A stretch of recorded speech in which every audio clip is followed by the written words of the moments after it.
ボンジュール。皆様いかがお過ごしでしょうか。パリは雪が降りました。かなり寒い日が続いています。ですが、久しぶりにお日様の下でリュクサンブール公園に散歩に出かけたいと思います。今日はその風景と雑談の会。何気ない日常の話などもご紹介したいと思います。どうぞ最後までお付き合いいただけたら嬉しいです。実は今日の動画は今までとちょっと違う新しい方法を試しています。私がいつも首にぶら下げて歩いている iPhone のシネマテックモードというのを使うとどんな風な動画が撮れるのか、それを実際に試しています。これまでの私のほとんどの動画は iPhone で撮影したものです。シネマテックモードというのは少し前から iPhone の機能として搭載されているんですが、実は私今まで使ったことなかったんです。この年末年始、日本に少し里帰りをしていたんですが、その時たまたま東京丸の内のアップルストアで開催されていたワークショップに参加しました。皆さんご存知でしたか？アップルストアでは誰でも気軽に参加できるこういうワークショップを無料でやっているんです。私もずっと iPhone 使っているのに、きちんと全部の機能を把握して使いこなせているというのにはちょっと遠い iPhone ユーザーでした。せめて少しでも最新のテクノロジーを味方につけなくては。そう思ってこのワークショップに参加しました。私が参加したのは iPhone で動画を撮る、そして写真を撮るというものでした。このシネマテックモードというのを本当に初めて使ってみるので、この動画ちょっと微妙な部分があるかもしれませんけど、どうぞごゆるりとお付き合いくださいませ。シネマテックモードと写真のポートレートのモード、この2つはちょっと通じるところがあって、画面の中の焦点が合っているものと合っていないもの、そのコントラストが美しくって、何かこう奥行きを感じさせるような画面になるんですよね。私はこれまでもうごく普通に iPhone で撮影してきたんですが、そうすると画面全体にピントが合っているような感じで、それはそれでありがたいことなんですけど、シネマテックモードだと背景がうっすらぼやけてくれたり、自然にそうなってるんですね。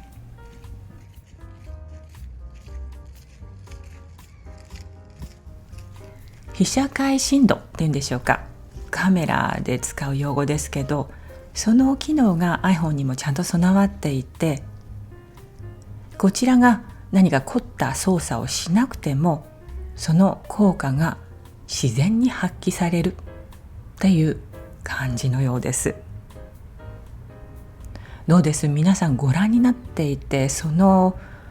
違いがわかるでしょうか？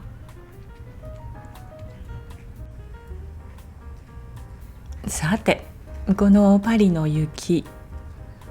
街中ではもうほとんど溶けてしまったんですが、リュクサンブール公園の土の部分とか芝生の部分にはまだまだ雪が残っていました。雨と雪で空気が現れたところにこの日差しですから、とっても寒いんですけど、そうですね、この日これ日中でも気温0度ぐらいだったでしょうか。それでもなかなか気持ちがよくって、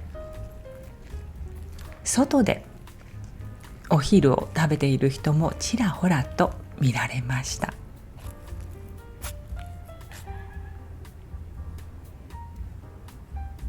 さて、ここから最近私が遭遇したちょっといいお話。なんてことのないパリの日常の一コマです。パリは一日中雨が降っているって本当に珍しいんですけれども、数日前は本当に夜明けから日暮れまで間断なく雨が降り続いているという一日でした。冬の雨は本当に冷たいです。朝夜が明けてもなんとなくずっと薄暗い感じで、一日中電気をつけていないといけないような感じでした。こういう日は外に出るのが本当に億劫です。それならばもう引きこもって家でできることをしていればいいと言えばいいんですけれども、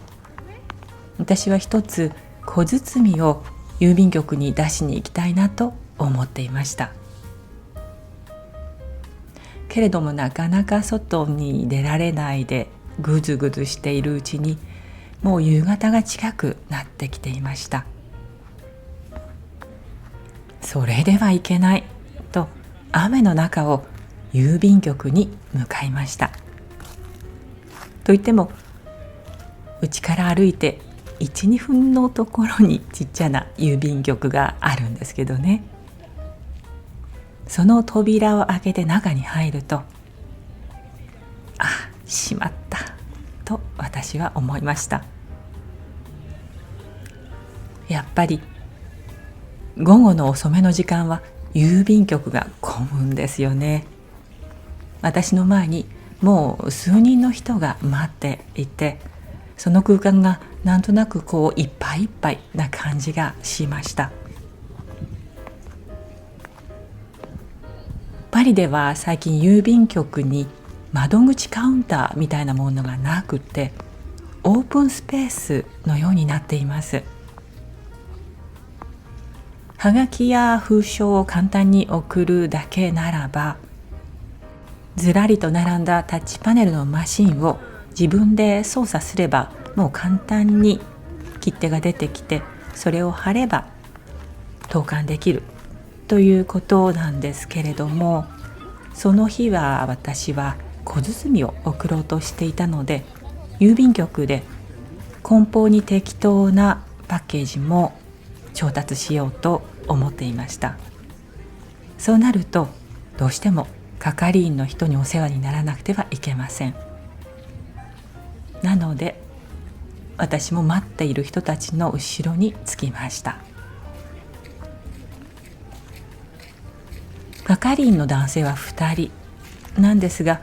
郵便局員の制服があるわけでもなく、彼らは私服なので一見しただけではお客さんか係の人か見分けがつきません。けれども2人ともとってもせわしなくあちこちに動き回っていたので、それはお客様とは違いますね。ちょっと神経質な感じにも見えました。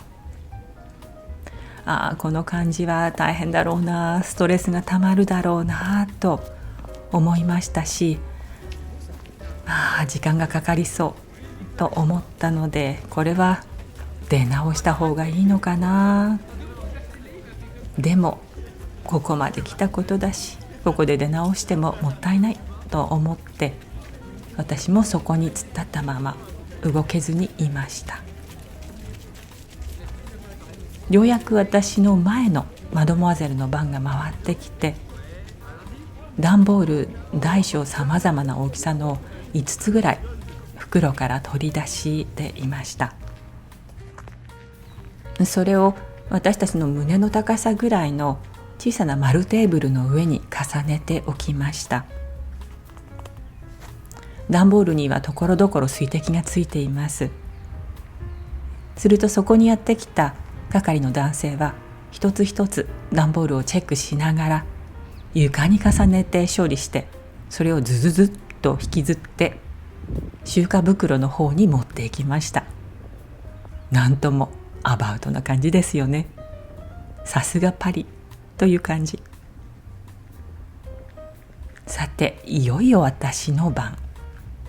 私はエコバッグから一つだけ送りたい包みを取り出して、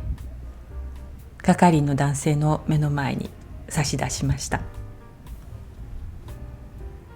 忙しそうに眉間にシワを寄せたままのその男性は、中に何が入っているの？どこに送るの？と質問をしてきます。私は日本へとお互いにぶっきらぼうな感じの最小限の会話をします。彼は私の手からその包みを取って少し重さを確認するような仕草を見せました。そして相変わらず前かがみにせかせかした様子で、棚にある梱包材のいくつかの中から A4 番サイズのレターバッグを私に差し出しました。そして彼は丸テーブルの上を確認して私に言いました。あ、ここには何も置かないで。そう、そこが濡れていたからなんです。でも私はどこかでレターバッグに小包を入れて住所を書いたりしなくてはなりません。そんなことを考えている間もなく、彼は私に言いました。こっちこっち。するとみんなが突っ立っているところの奥にある郵便局の係員さんたちの仕事デスクとおぼしきところに私を連れて行ってくれて、椅子を勧めてくれました。そこで梱包作業をしなさいというわけです。この郵便局には私何度も来ていますけれども、そんなところで作業をしていいって言われたのは初めてです。私はてっきりこの男性が機嫌が悪いんじゃないかって勘違いしていたんですけれども、それが彼の仕事のスタイルなんですね。もう見るとあちらのお客さんに対応したかと思うと、今度はこちらで電話をかけているというふうに、まあマルチタスクを次から次へとこなしています。その風景を横目で見ながら、私は落ち着いてゆっくりと宛名を書き、小包を仕上げました。そして彼がもう一度やってきて、私が想像していたよりも安い料金を言ってくれた頃には、この郵便局の中のなんだかざわついた波も引いていたようでした。とはいえ相変わらずせっかちな感じのその男性は、あれ、僕の携帯どこに行ったかなと探しに行って戻ってきたと思ったら、自分の携帯の中から写真を探し出して、今度は私にそれを見せます。これは日本語で何て言うの？